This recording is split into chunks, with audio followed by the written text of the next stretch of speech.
Today, our very special Maverick is the one and only Snoop Doggy Dogg. Thanks for doing this. Thank you for having me. How you doing? I'm good, man. Welcome to the compound. It's an honor to be here.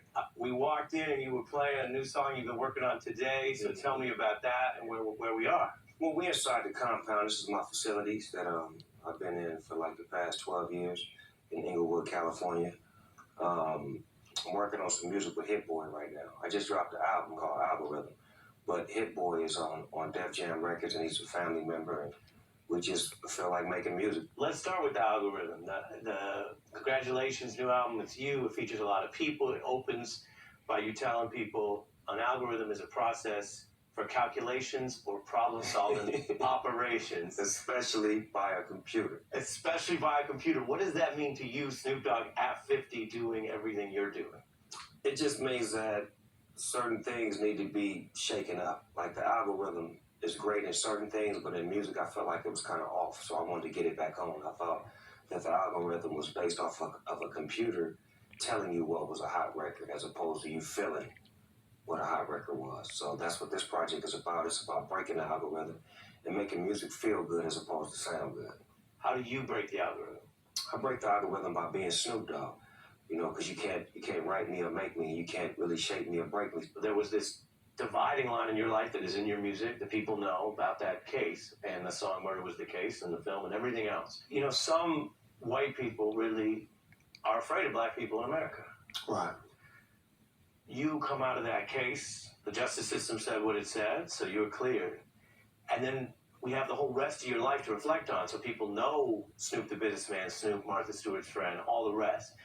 Do you think it's important that Americans understand that a lot of other people who are in that position, being defined by the justice system or the media that way, might have so much more to them? Yes, and I feel like I'm a great example of that, and I'll be, displaying that with different television series and different things that I'll be doing as a part of my life coming up real soon, so people can get an understanding and a direct commentary from me, how it was personal for me to go through that to get to where I'm at. Do you remember the feeling of that stress or duality? Because at the time I read it was the first debut album to debut at #1 at the time. So that's like the best musical beginning you could have. And then against everything you just said, did that feel like out of sorts for you, or you just took it as it came?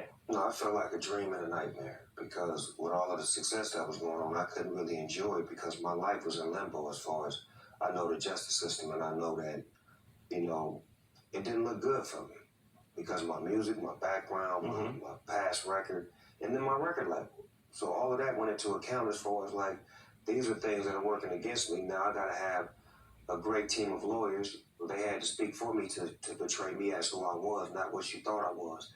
And, by the blessings of God, the jury was able to look past the music and the hype and the media and look at the person. When you looked at that jury, what were you hoping, and what did you learn about our justice system? Because it can go both ways. We cover a lot of problems, but sometimes it's the jury that does what the government and the police and others won't.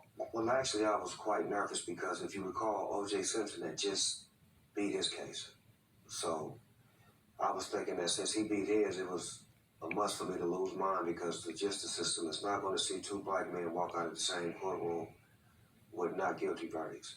So it weighed heavy on my mind and on my heart. That's why when I got the decision of the verdict, I went immediately into a prayer position because I was thankful. There wasn't like a celebratory moment where we were happy, or, it was a sad moment because somebody's life was lost and then my life was in limbo, and this is something that I got to live with forever. So that's why I went about it a different way. When I got back on Death Row Records, I was on a different wave, and they didn't understand me because they wanted me to be the old Snoop and I was the new Snoop. But I got to tell you this story.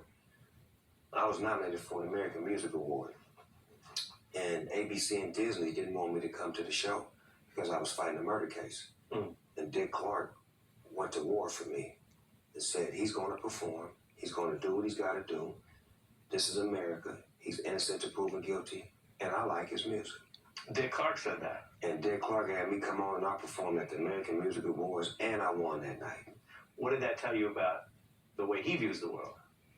Man, it made me love Dick Clark that much more, man. Like, just because as a kid, when you was watching American Bandstand, you're like, I'll never be on that show. This is so far away from me. But then to be able to make music and have my song talked about by him and him go to war and say no, he's coming. And then when I got there that day, he was waiting on me. He was waiting on me, man. I'm like, man, Dick Clark is waiting. Hey, Snoop Doggy Dogg, come on in. He was like, laid it all out for me. We chopped it up for like 30 minutes. And he was like, when you go out there and perform, make me proud. That's awesome. And I'm like, that's a moment for me. Like, come on, man. Dick Clark is one of the greatest to ever do it. Yeah. And he stood up for the dog when the dog didn't have a voice. Hip-hop was initially thought of as a trend. Now it's, as you said, it's rock and roll. Kanye said you guys are new rock stars now. Is that flow going to always work? Because today we've got it shifting into the singing. Yeah, but I mean, if you think about me, I was singing and rapping. Respect. Ain't nothing but a G thing, baby. That's rapping and singing at the same time. So, you know, you can't reinvent the wheel. They're going to always try to put a new name on it, but it's the same thing. It's been going on since the beginning of time. Yeah. Even the things that I'm doing ain't brand new. It's just I got a new name for it, and it's a new persona that's pushing. Somebody was creating this type of vibe and doing this way before me. You just don't know who that person is because they probably didn't have no spotlight on them or the attention on them. But I'm just the spirit of a spirit that was here before me. I saw you have the art right back here of Tupac. Yeah, that's the dog. That's my dog. How do you remember Pac now? Pac didn't give him. If he loved you, he loved you. If he hated you, he hated you. Wasn't no in between, wasn't no cut. He was so far ahead, and he wasn't angry at the justice system. He was angry at injustice. He was angry at the system. Not the justice system, the system The whole in general. system. The system that's designed to bring the black man down. Because remember, he's a Black Panther. So he's seen it directly as far as how the Black Panthers was organized to help out the black community, put back into helping the kids and just structure us as far as having our own values and the way we live. And then you see Edgar Hoover, it's documented now. They killed him. They killed him.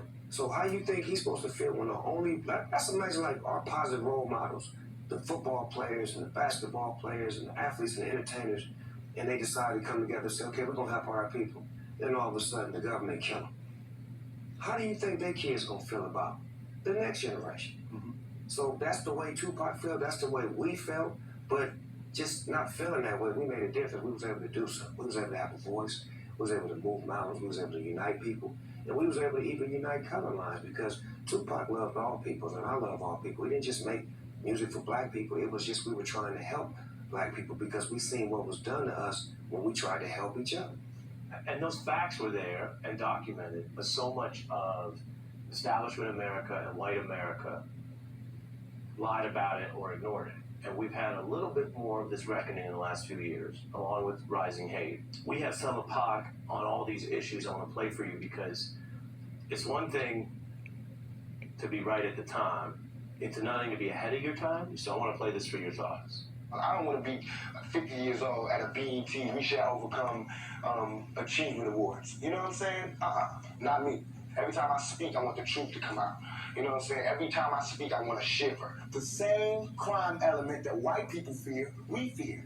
So we defend ourselves from the same crime element that they scared of. I think that what we need to do as a community is start taking control back of our communities. We just need to regulate it so that we can at least have like a peaceful zone where we can all be cool, you know, or else we're gonna all die. We're gonna all be destroyed. What we asked 10 years ago, we was asking with the Panthers, we was asking with them, you know, the civil rights movement, we was asking, you know, now those people that were asking, they're all dead and in jail. So now what do you think we're gonna do?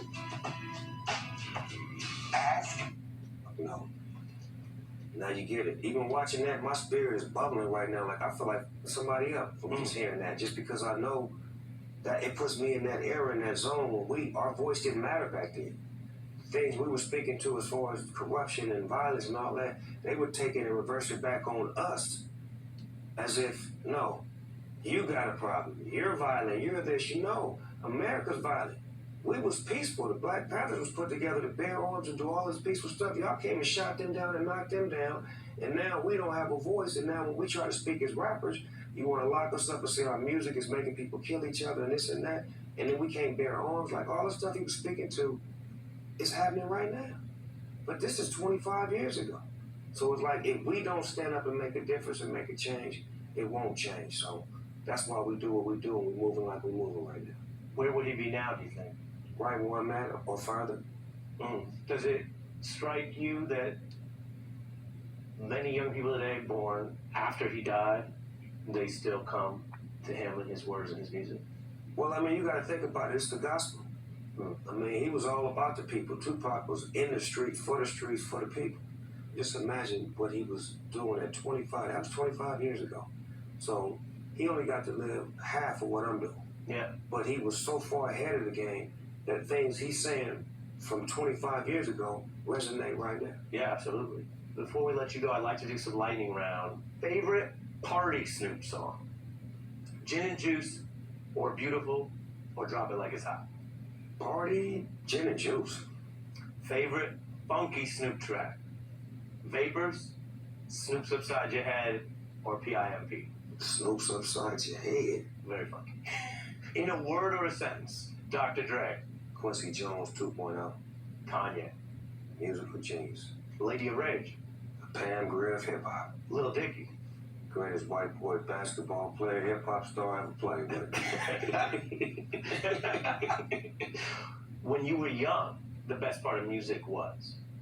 The way it felt. The way that felt good to me. And now the best part of music is? That it's actually growing and growing and accepted by all walks of life. Failure to you is? To not try. Success is? Effort. I know I'll be done when? When God called me home. Being a maverick means? Doing it your way and your way only. Snoop Dogg, thank you for doing this. Top dog. Appreciate you. Bang bang. Top Dog, bang, bang, do it your way. That is just some of our new interview drops right now. You can go to msnbc.com/Mavericks or use the QR code on your screen like a menu, and you can see the full 40-minute interview. We got into a lot more, including more time for politics. You can also find our other interviews with Dave Grohl, Phoebe Bridgers, Samantha Bee, Lee Daniels, Annie Lennox, and many more. Go to msnbc.com/Mavericks or search YouTube if you prefer, and you can find it all. We have another legal update on the Trump board case in New York.